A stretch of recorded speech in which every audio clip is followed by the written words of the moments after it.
Despite our best attempts with the tarp, which did capture quite a bit of water, still got a good several inches of water in this footing.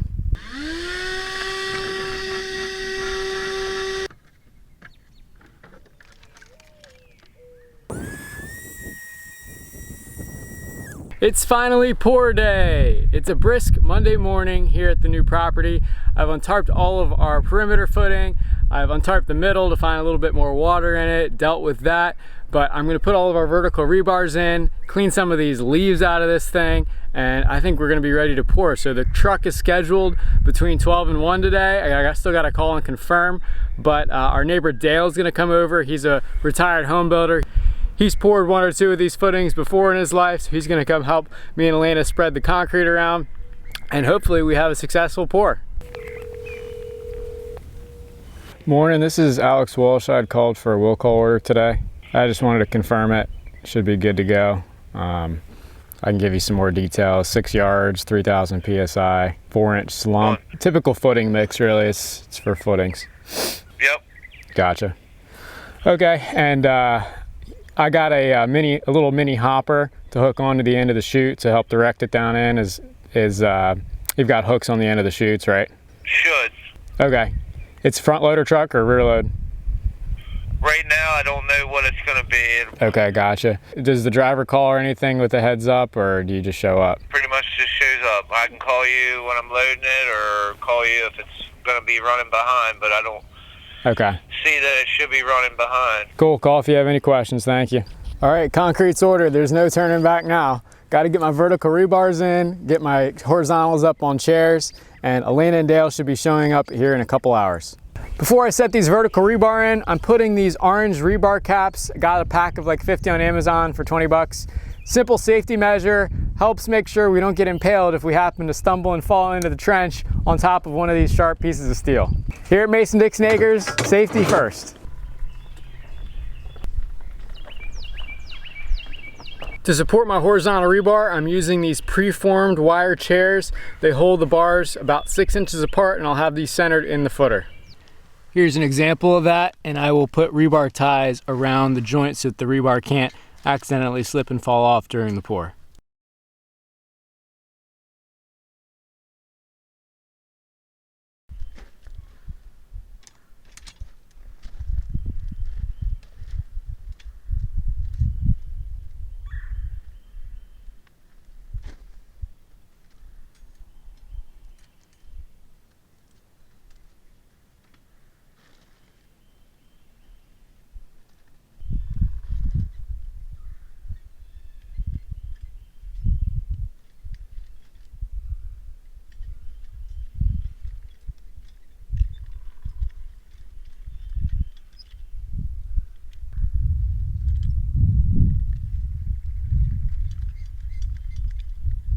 Here's a close-up of the stretcher installed.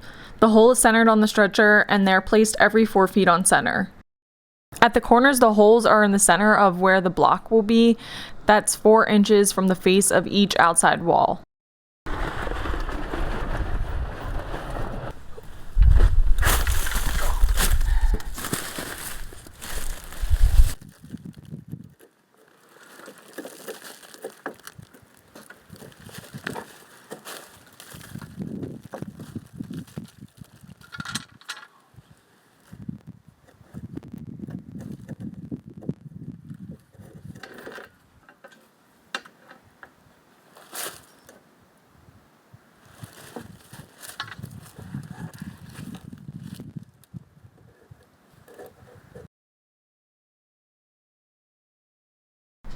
Luckily, the bending tool used to bend the end of the rebar had a large enough radius to allow the rebar to be installed after the stretchers were mounted.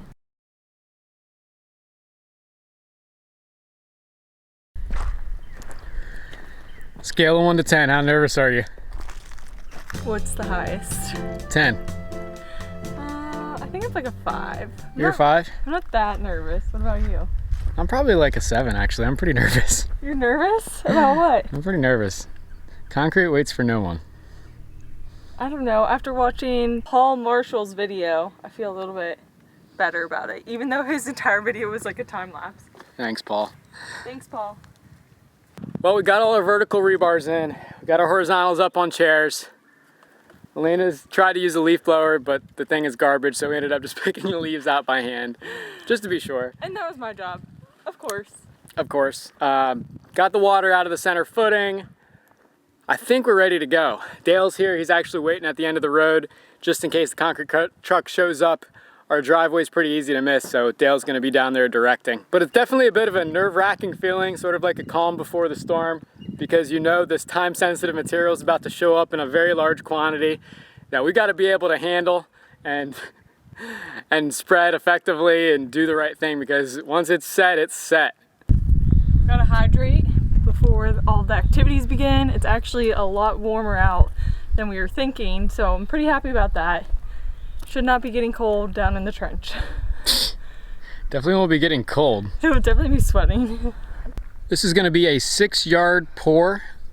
Almost 5 exactly fit in the perimeter footing, and then the center footing is like 0.87, I think is what I calculated. So I ordered 6. We should have just a little bit extra at the end. All right, I hear the rumble. He's coming up. There's Dale leading him.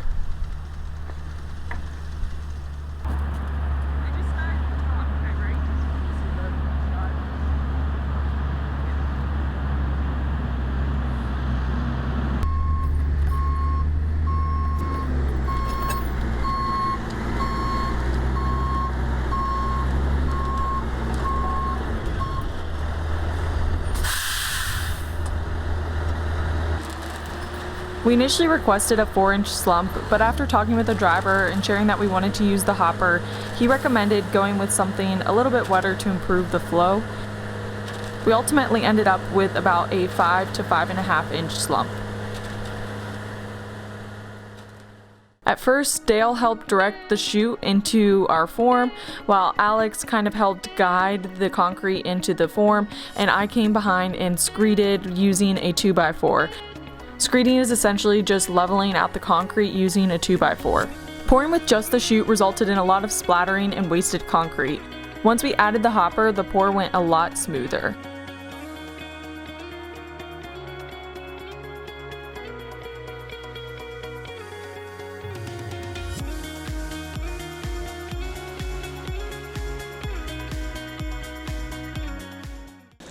This pour will be on YouTube if you want to watch it.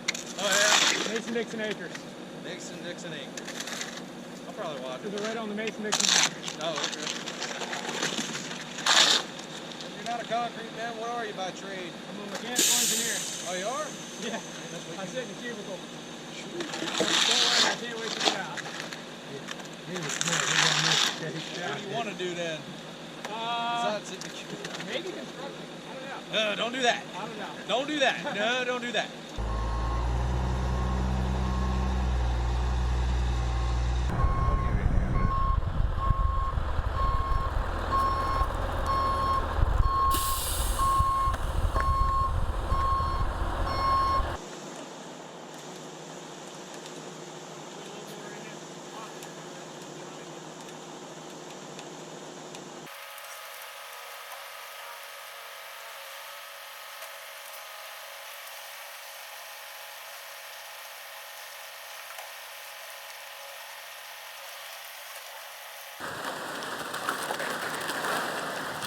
Ready for a roll?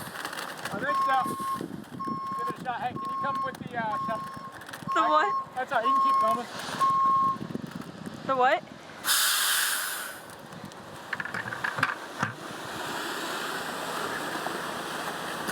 What do you need me to do? Hey, don't pull it so straight, you're gonna lose it.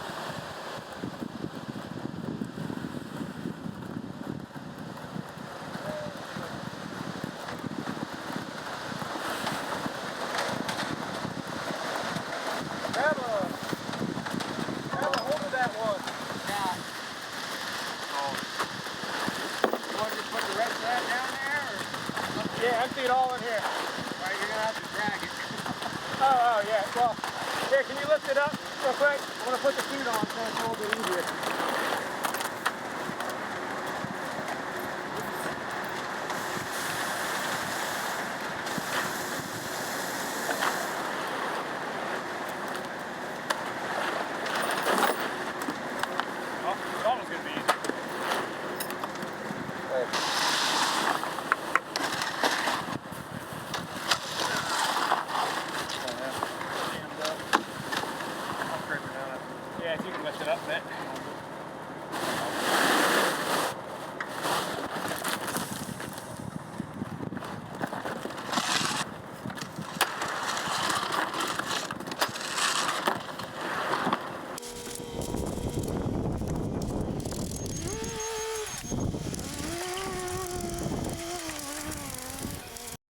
Alex, you gotta show everyone. I'm basically a concrete professional at this point. You gotta show everyone the concrete that's literally all over your face. We started without using the funnel and the chute per the delivery truck driver's ask, and it was a bad idea because it just splatters everywhere. And we then started with using chute, and it was completely clean. The biggest splatter came like up to boot level. So life lesson learned, have a chute when you're pouring these things, because without it, this would have been a complete mess. We probably would have gotten really ran short on concrete too, because we wasted quite a bit there, and we're not even quite to grade there, which is a result of us wasting a little bit. The only thing on this pour that could have gone a little bit better was we ran out of concrete right here in the center footing, pretty much all the way full, just about 2 inches shy of being full, but I definitely ordered enough. The issue was really our waste at the very beginning. So in hindsight, both we could have reduced waste and been a little bit better with placing the concrete from the start, or just order another half yard. It would have been about another $65 on the load. But you live and you learn, and luckily this isn't too much of an issue. Woo. All right, Miss Elena, do the honors. Oh. So where do we want it? Wherever you want. It's gonna be buried and never seen again. Until some archaeologist digs this up in like 2100.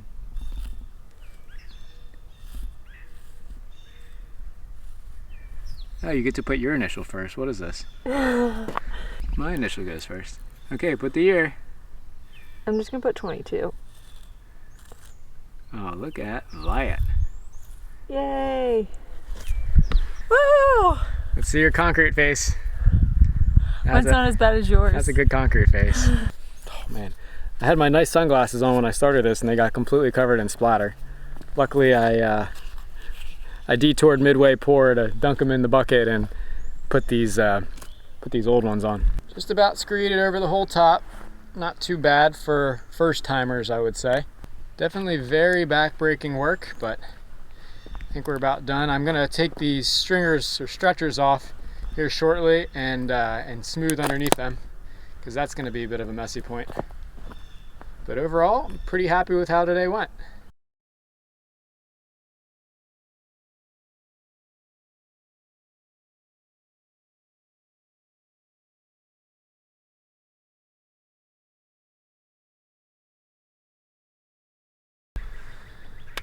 Well, it's about 5 hours after the concrete truck showed up, and I think we're pretty much done. What do you think, Miss Elena? We have a footing. Woohoo! You can already see it shrinking back from the forms, which is really interesting. We heard that would happen, but never really saw it.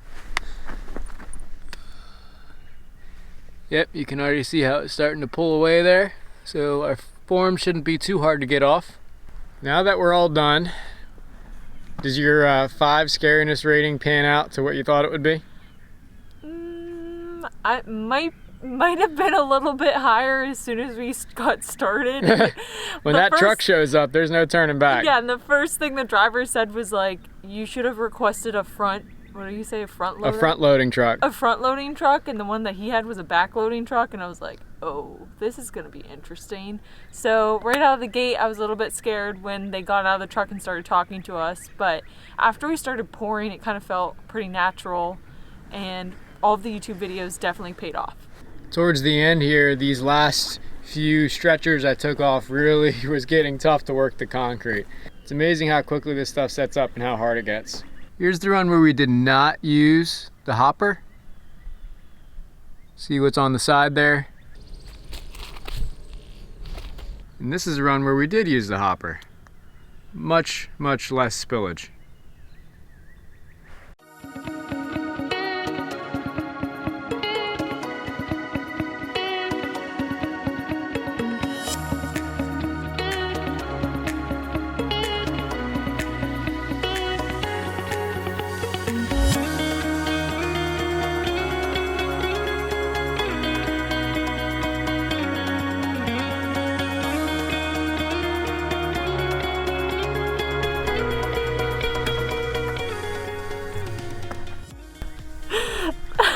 I'm filthy.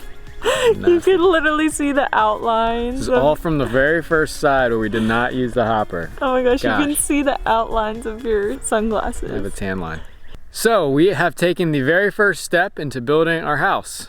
We have a footer that is poured, it's set up, and it's looking good. Yep, so next step is to remove the forms, but we probably won't do that for a couple of days, and we're gonna see how they turn out. But hopefully all is well.